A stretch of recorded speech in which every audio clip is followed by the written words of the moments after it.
Good morning বন্ধুরা, দেখুন ছাদের বাগান।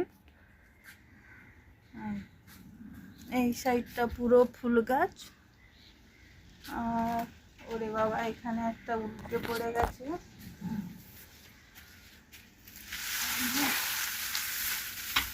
গাছটা উল্টে পড়ে গেছে।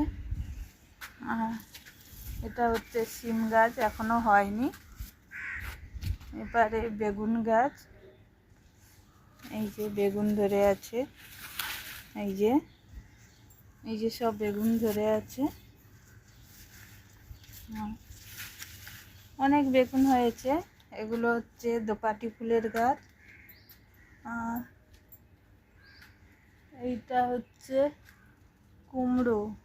দেখেছেন ছাদে কাদের এত বড় কুমড়ো হয়েছে? প্লিজ কমেন্টে জানাবে।